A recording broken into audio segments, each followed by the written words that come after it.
Hola, mi nombre es Francisco Díez de Velasco, soy profesor de la Universidad de La Laguna y vamos a hablar de los stupas en España.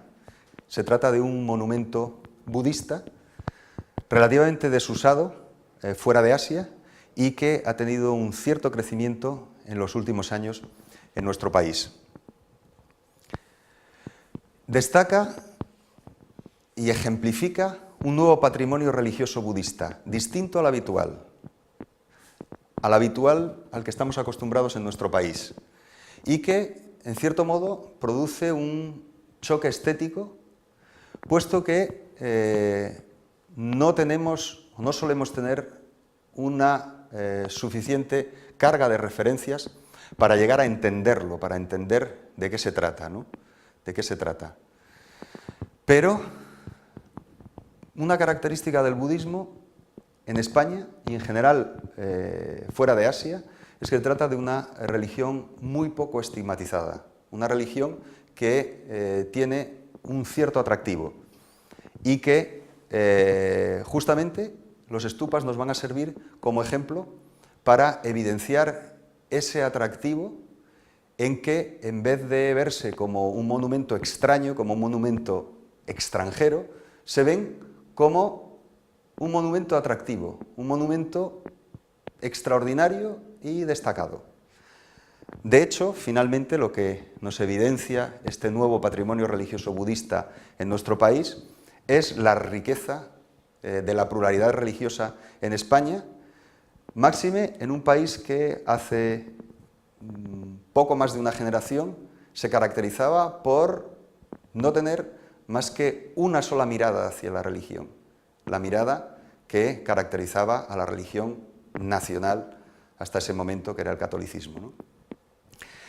Los stupas marcan un modelo curioso, notable, puesto que es totalmente ajeno a lo que podríamos llamar señas de identidad patrimoniales españolas y en general de fuera de Asia, porque no se parece a nada, no se parece a ningún monumento que tengamos entre nosotros.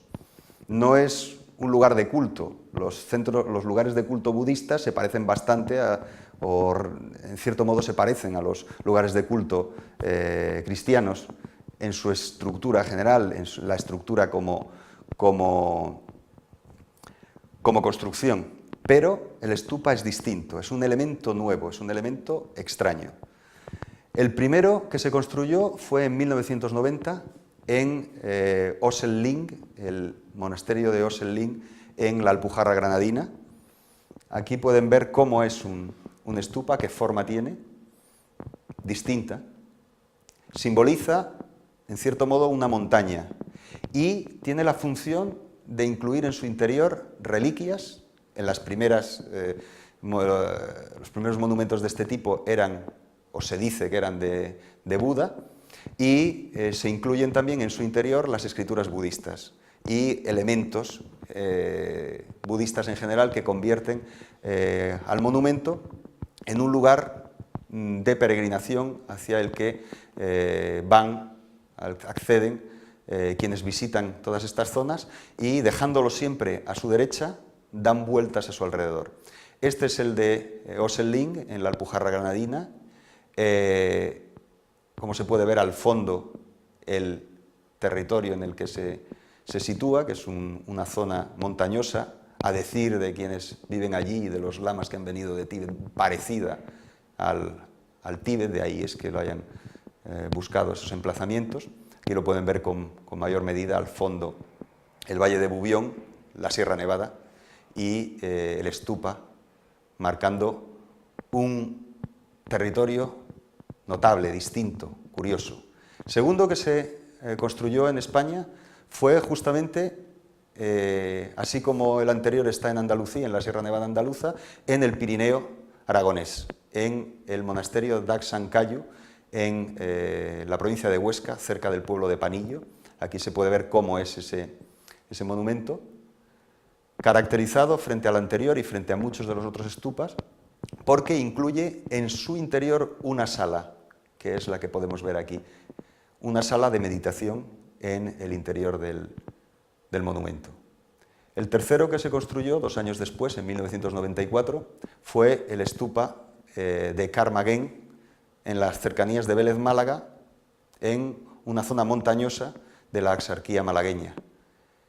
Es también relativamente semejante a los anteriores y tiene esa misma fascinación del monumento curioso, por una parte, el monumento, pero con unos valores estéticos y, sobre todo, situado en la zona en la que está, en una zona natural y muy atractiva, ¿no? Hasta este momento, las características generales de estos primeros stupas es que no están en emplazamientos muy visibles. Hay que ir ex profeso a buscarlos. Están en zonas de centros de retiro, zonas apartadas y no fáciles de acceso. Es decir, no están pensados como un lugar de atracción turística. Y tampoco son muy grandes, en torno a 15-17 metros. En 2003 se produce un gran cambio. Lo caracteriza el stupa de Benalmádena, extremadamente visible, en una zona muy concurrida, relativamente cerca del aeropuerto de Málaga, que es uno de los que mayor tráfico de turistas tiene en España, con un tamaño muy notable, 33 metros de altura, que equivale a 11 pisos o 12 pisos, y que lo caracteriza como el mayor stupa fuera de Asia construido hasta el presente, ¿no? Como pueden ver, el árbol marca la línea de lo que estamos hablando, es decir, un enorme monumento extremadamente visible desde las autovías y autopistas de la zona, desde las carreteras. Es muy difícil que alguien que vaya a Málaga no lo vea y que pase por toda esta zona que no está lejos de Marbella ni de las grandes ciudades turísticas de esta costa, no lo vea.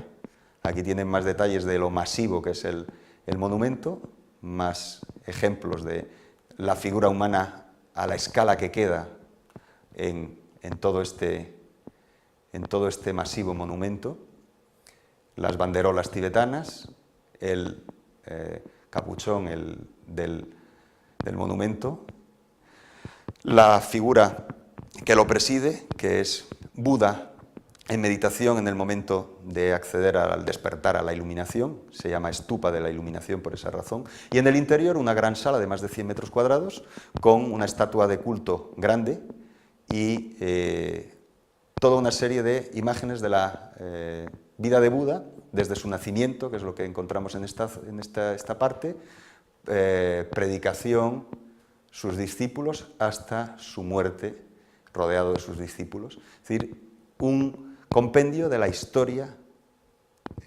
pintada de Buda.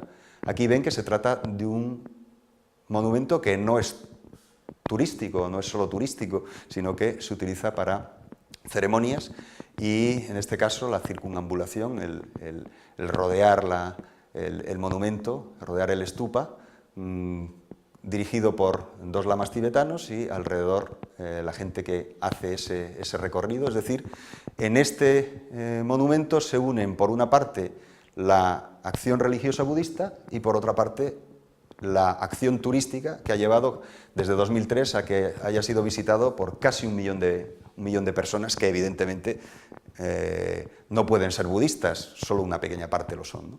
En la parte inferior del monumento hay incluso un pequeño museo con toda una serie de elementos de arte tibetano y arte budista en general, ¿no? Posteriormente se han construido bastantes más stupas, hasta un número de unas 20 en la actualidad, más en Daxancayu. Como pueden ver, en Daxancayu en la actualidad hay 3 grandes stupas, esta sería la segunda, 3 grandes stupas y toda una serie de pequeños stupas alrededor del monasterio en la puerta de entrada, o esta es una vista de la sala de culto desde el stupa primero, el stupa construido en 1992, toda la zona rodeada de estos pequeños monumentos.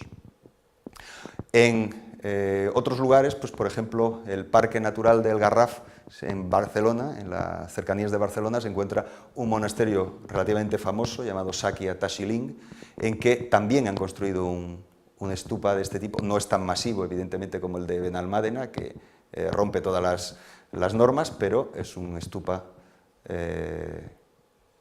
característico, de un cierto tamaño, unos 15-16 metros de altura.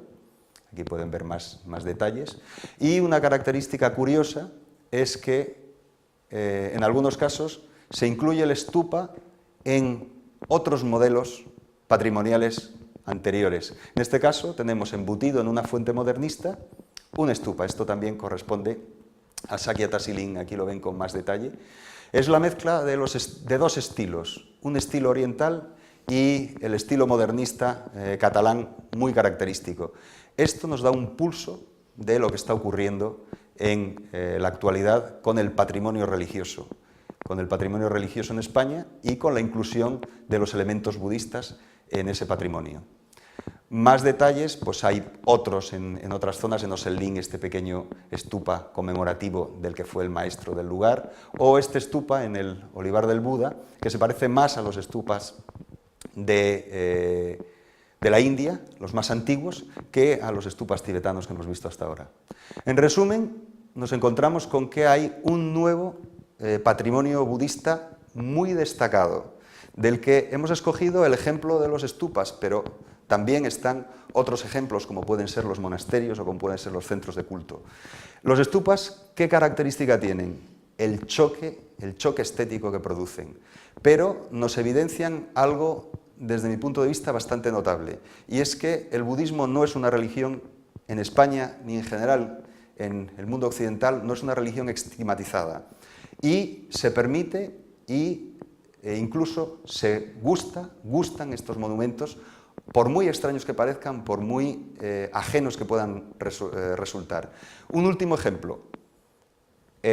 Una de las pruebas del campeonato ciclista de Andalucía, justamente la que pasa en el entorno de Vélez Málaga y el entorno de Carmagén que hemos visto antes, se llama el desafío del Buda. Nos evidencia ese contraestigma. El pasar por las cercanías del stupa de Carmagén lleva a que toda la prueba haya tomado ese nombre.